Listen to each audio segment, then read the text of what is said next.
Hello students, welcome to the डाइक्वेसिस्ट। आज जो हम लोग क्वेश्चन करने जा रहे हैं वो रीनीट 2026 में आया हुआ है। क्वेश्चन क्या कह रहा है? A car is travelling on a circular race track of a radius 50 metre. ठीक है, एक रेस ट्रैक है रेडियस 50 मीटर का, which is banked at an angle theta. ठीक है, और उसकी जो रोड है, ठीक है, वो एक थीटा एंगल पे बैंक्ड है। आगे आपसे क्या कह रहा है? The car travels at a speed of 10 metre per second. ठीक है, आपको दिया हुआ है, पहली बात आपको रेडियस दी है, कितनी दी है? 50 metre.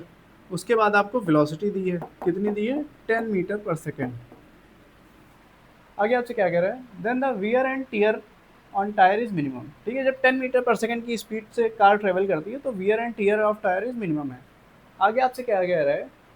The value of theta is, आपको थीटा निकालना है। ठीक है, थीटा फाइंड करना है।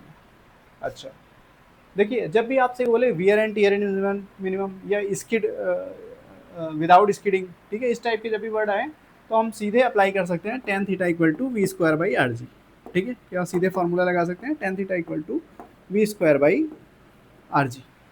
ठीक है, अब यहाँ पे tan theta equal to V square by R G लगा के सॉल्व कर सकते हैं। ठीक है, आप यहाँ पे रख के देखिए, आपका सिंपल सा मतलब बहुत ही आसानी से आंसर आ जाएगा। लेकिन ये tan theta equal to V square by R G आता कैसे है, इस पर बात करते हैं। ठीक है, तो देखिए, हमारी रोड क्या है?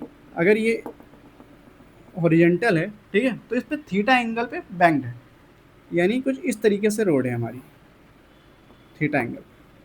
ठीक है, अब कार ट्रेवल कर रही है आपकी, इस पॉइंट पे मान लेते हैं। ठीक है, कार ट्रेवल कर रही है।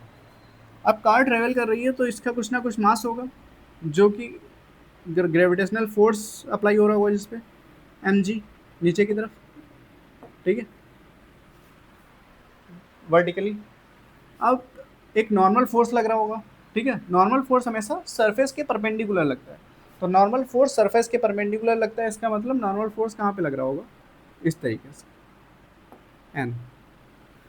ठीक है, अब देखिए, वियर एंड टीयर जब भी मिनिमम की बात आती है, इसका मतलब फोर्स जो है बैलेंस्ड है। ठीक है, टायर पे कोई भी एक्सटर्नल फोर्स मतलब किसी भी डायरेक्शन में नहीं लग रहा है। मतलब रोड के जिस डायरेक्शन में रोड बैंक्ड है, उस डायरेक्शन में टायर पे कोई भी फोर्स नहीं लग रहा है। ठीक है, इसका मतलब क्या हुआ? मैं इसको नॉर्मल फोर्स को कंपोनेंट्स में ब्रेक कर रहा हूँ, तो ये वर्टिकल कंपोनेंट हो जाएगा एन कॉस थीटा, क्योंकि ये एंगल थीटा हो जाएगा, और ये हॉरिजॉन्टल कंपोनेंट हो जाएगा N sine theta, N sine theta.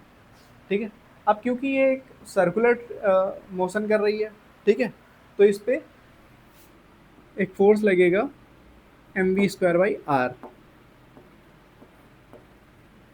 Centripetal force. ठीक है, M V square by R. अब यहाँ से देखिए, हमारे पास इक्विलिब्रियम की दो कंडीशंस बनी हैं। ठीक है, क्या? एक तो एन कॉस थीटा किसके इक्वल होना चाहिए? एम जी के। दूसरी कंडीशन क्या है? एन साइन थीटा किसके इक्वल होना चाहिए? M V square by R के। ये दो कंडीशन है।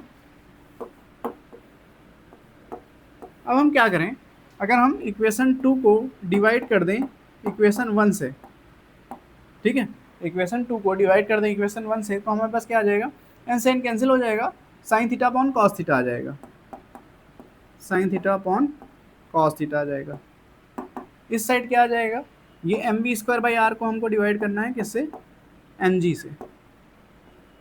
ठीक है, अब देखिए, ये बन गया टेन थीटा।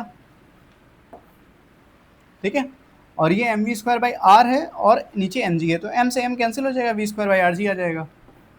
ठीक है, तो इस तरीके से हमारा फॉर्मूला क्या बन गया? Tan theta equal to V square by R G. Wear and tear minimum के लिए tan theta equal to V square by R G. ठीक है, अब हम सिंपल सा क्या करेंगे? वैल्यूज सब्सटीट्यूट करेंगे और आंसर ले लेंगे, tan theta equal to V square by R G. तो देखिए, वैल्यू सब्सटीट्यूट करिए, टेन थीटा वी स्क्वायर, तो 10 मीटर पर सेकेंड की स्पीड आपको गिवन है। ठीक है, आप क्या करेंगे? 10 का स्क्वायर कर देंगे यहाँ पे।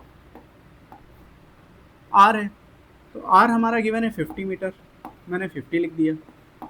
जी की वैल्यू 10 ले लेते हैं, तो यहाँ पे 10 का स्क्वायर 100 हो गया, 50 500 हो जाएगा, 50 इंटू 10। ठीक है, ये जीरो कैंसिल हो गया।